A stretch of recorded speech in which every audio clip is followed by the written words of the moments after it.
Edgar Allan Poe, The Poetry.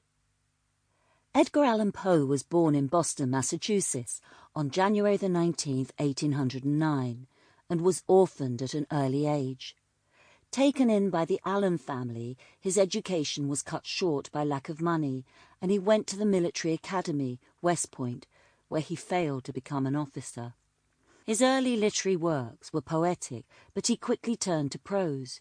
He worked for several magazines and journals until in January 1845 The Raven was published and became an instant classic. Thereafter followed the works for which he is now so rightly famed as a master of the mysterious and macabre. Poe died at the early age of 40 in 1849 in Baltimore, Maryland.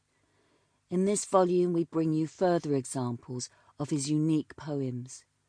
Among our readers are John Michael MacDonald and Ghizela Rowe.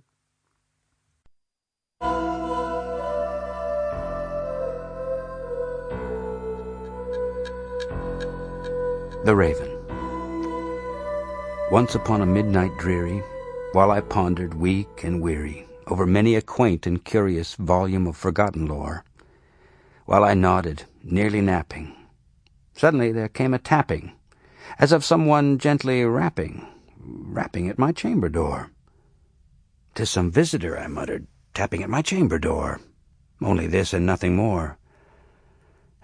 Distinctly I remember it was in the bleak December, and each dying ember wrought its ghost upon the floor. Eagerly I wished the morrow.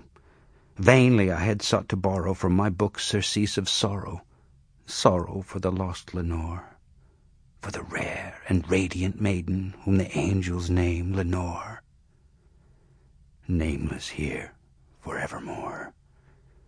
And the silken, sad, uncertain rustlings of each purple curtain thrilled me, filled me with fantastic terrors never felt before, so that now, to still the beating of my heart, I stood repeating, "'Tis some visitor entreating entrance at my chamber door, some late visitor entreating entrance at my chamber door. This it is, and nothing more." Presently my soul grew stronger, hesitating then no longer. "Sir," said I, "or madam, truly your forgiveness I implore, but the fact is I was napping, and so gently you came rapping, and so faintly you came tapping at my chamber door, that I scarce was sure I heard you. Here I opened wide the door. Darkness there, and nothing more. Deep into that darkness peering, long I stood there wondering, fearing, doubting, dreaming dreams no mortal ever dared to dream before. But the silence was unbroken, and the stillness gave no token, and the only word there spoken was the whispered word, Lenore.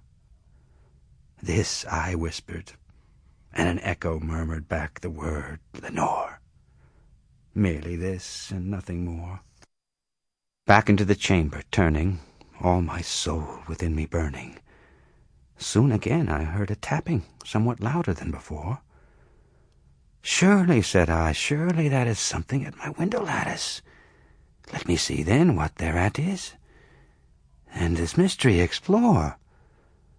Let my heart be still a moment, and this mystery explore. 'Tis the wind, and nothing more." Open here I flung the shutter, when, with many a flirt and flutter, in there stepped a stately raven of the saintly days of yore. Not the least obeisance made he, not a minute stopped or stayed he, but with mane of lord or lady, perched above my chamber door, perched upon a bust of Pallas, just above my chamber door, perched, and sat, and nothing more. Then this ebony bird, beguiling my sad fancy into smiling, by the grave and stern decorum of the countenance it wore, "Though thy crest be shorn and shaven, thou," I said, "art sure no craven.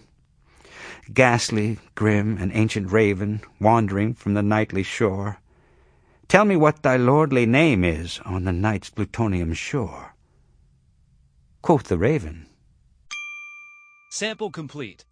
Ready to continue?